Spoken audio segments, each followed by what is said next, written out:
Алмаз Кушбекович, мына индексация боюнча биз канча деген маселелер отурумдарда көтөрүп жүрдүк. Ушул маселе кандай болуп атат? Иш эмне болду бул боюнча? Жана удорожание боюнча? Ооба. Удорожание боюнча как раз Госстрой иштеп чыккан. Кичине биздин немебиз бар эле, замечанияларыбыз. Анткени удорожанияга жалаң эле стройматериал эмес, и работа да кирип кетиптир да. И аябай большая сумма да выходит. Ошондон биз сурандык элек ошо кайрадан карап чыгып, чисто удорожание стройматериал аны ошо менен биз жаба тургандай кыла турган бир. Канча сумма эми большая сумма болгону? Где-то калп айтпасам 6 миллиард болду. 6 миллиард 200 болуп кетти. Алмаз Кушбекович, ушул бир отурумдардын биринде Нуртазин Алымкулович маселени чечилди, бүттү, ушул фирмалардын баарына акча төлөнөт деген маселе бизге айтты эле да. Анан бүгүнкү күндө да чечилбей атат. Мына 95% бүтүп калган мектептер дагы турат да, бере албай атабыз акчасын. Ушу кандай болот эми? Кандай кылып чечесиздер? Ушуну бир жылдырбайсыздарбы ушул маселени? Бүгүнкү күндө кечиресиз, өкмөттөн азыр жаңы буйрук даярдалды. Ошонун негизинде Госстрой порядок даярдап атат.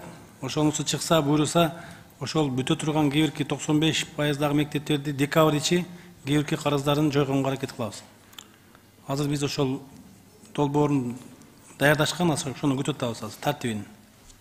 Биз ушул удорожание боюнча көчмө жыйында талашты өткөргөндө ушул бир ай бизге убакыт берсеңиздер, биз чечебиз деп убада берип келгенбиз. Эми сиздер кайра декабрь ичинде деп атасыздар. Бул кандай болуп калат эми? Госстрой жооп берсинчи. Госстрой кантип жооп берет эгер сиздер чечип бербесеңиздер тыйынын? Жоболорун азыр Госстрой иштеп чыгып атат да бүгүнкү күндө. Ошолор даярдап берсе, биз ошого карап туруп, каржылап беребиз да, даярдайбыз азыр эми.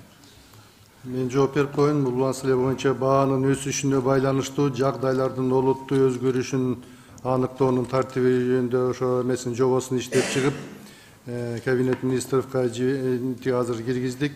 Ал эми тиги азыркы күндө бизде ошо 224 объект бар. Ошо да баягы көптөн бери мурун башталып бүтпөй турган. Ошол объекттердин тиги төлөнбөй турган акчасы, төлөнө элек акчасы 4 миллиард 410 миллион сом болуп атат. Ал эми жанагы кымбаттап кеткени 2 миллиард 649 миллион сом болуп, биз ушундай тиги эмени эсептеп чыктык, Минфинге берип, алар менен ушу азыр такташып атабыз. Такташып беребиз эми, дагы ушинтип атып такташып атып кийинки жыл өтүп кетет эми. Урматтуу Улукбек мырза, кийинки жыйынга сизден сураныч, бардык министрлер өздөрү келип, өздөрү жооп берип, бюджет каралап атканда ушуну эске алып коюңуз. Сизден бир сураныч.